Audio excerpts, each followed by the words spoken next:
They say in life we have choices, but some of us have no choice but to live where shelter is provided. As kids, some of us were able to enjoy having fun as a kid, while others had to fight daily growing up as a kid. Some may say fighting is good, it makes you tough or disciplined. Some may say enjoy life as a kid is good, it teaches you kindness.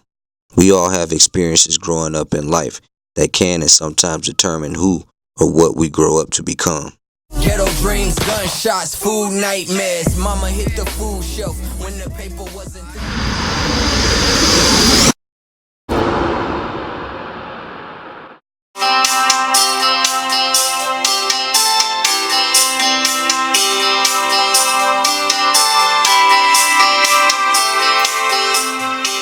I want to ask you a question, and that is, what is in your life's blueprint? This is the most important and crucial period of your lives, for what you do now and what you decide now at this age may well determine which way your life shall go. And whenever a building is constructed, you usually have an architect who draws a blueprint. I done did so much that I don't want to talk about. Start off with your name, where you from? Clifton Menifee, born and raised in North Minneapolis, 41 years old. What grade, or school was, memorable for you on the north side? Like Sheridan Elementary. That was the school over Northeast. I remember that because, I used to have to walk back in the days. My mom didn't have no car, so we walked, especially when I missed the bus. So in elementary, I was walking in, and one day my sister popped up on me out of the blue because I was doing good in school. And she took me to McDonald's across the street, and I always remember that to this day. That's the only person that actually came to school to see me. My mom, she was always working, and my brothers, they was in the streets. And what about your pops? Your pops ever around? Yeah, he was around, but not around, but he was in my life like flies, here and there, came and go. But I spoke to him a lot though, so I don't too much knock him for not being in my life, because I don't really know what he went through, so I just appreciate him even creating me. Right. That's all that matters.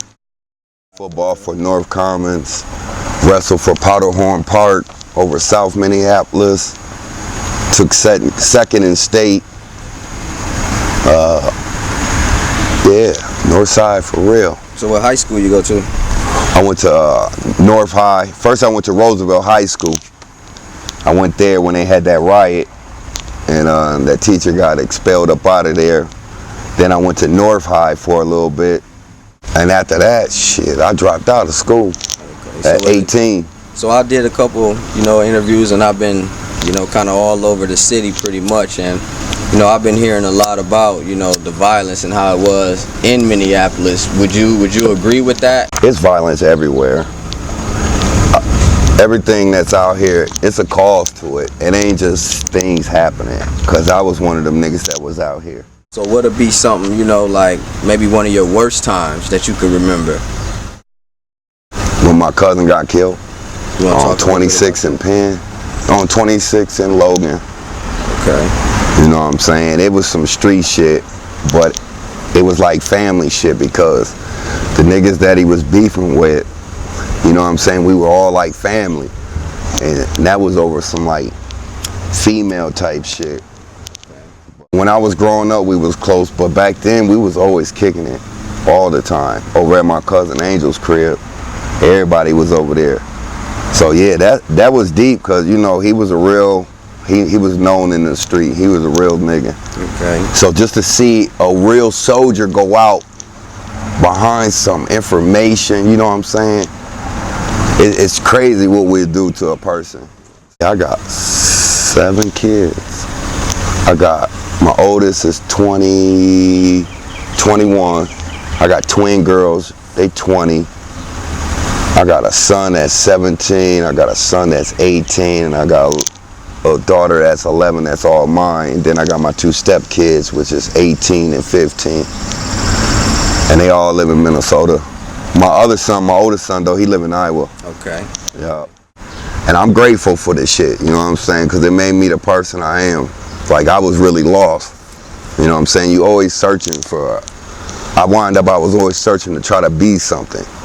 So I had to go through a lot. I want to talk a little bit about your invention. What an invention? That's something like, you gotta go and really search down. Like that's a passion. Like, what do you want to do? So I got tired, like you said. They told me I had these felonies, so I couldn't get no job. And thank God I had got hit like in 2011 with a scratch off I hit for $500,000. You know what I'm saying? By the grace of God. Because it started off as Safe Stopper, and it was a roller skate. You know what I'm saying? And it came to me when I was at the roller gardens trying to piss with skates on. You know what I'm saying? So I figured out, let me try to invent that. At the time I didn't get no hits off of it. So I dropped it. 9 years later, I go back because I had the little bread, and I came up with the ideal first. I drew it down.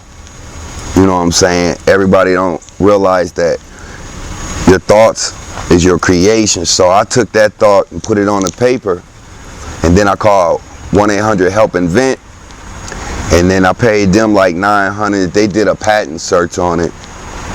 So they got to do it like a patent search to make sure ain't nobody else is out there like yours, so they can go forward. Well, out of that, out of 7.5 million, mine was one of a kind. So she's like, go for it. So I'm like, all right, what I got to do next? She said I had to drop like $6 grand down. And what I did was took that same street hustle and created my own reality. You know what I'm saying? We here for a minute anyway. You might as well take some of that money and start using it on ideals. Because I say the richest people ain't on earth. They the ones that's in the grave, the ones that didn't do nothing with their dreams. Like, I had to lose a lot of friends to find the right ones. You know what I'm saying? Plus I had to go find myself and see what I wanted to do. And I always wanted to like help people, but then I realized, how can I help them if I ain't helping myself? So I had to actually discipline myself.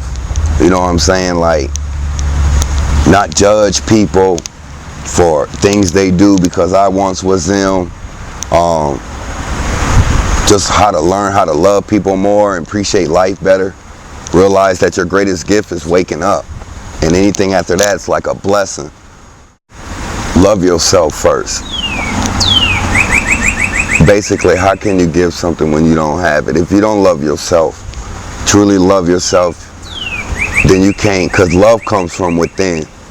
So like if I told someone you look beautiful, they felt that within. You know what I'm saying? So they're going to express that on the outside. I try to tell people that you live inside. And what I mean by that is, you're the person that's sitting inside like me. You're the one sitting in this car right now, and everything else is outside. You just gotta try not to let what's outside of you control how you feel inside. I want to suggest some of the things that should be in your life's blueprint. Number one in your life's blueprint should be a deep belief in your own dignity, your own worth, and your own somebodyness. Don't allow anybody to make you feel that you are nobody. Always feel that you count. Always feel that you have worth, and always feel that your life has ultimate significance.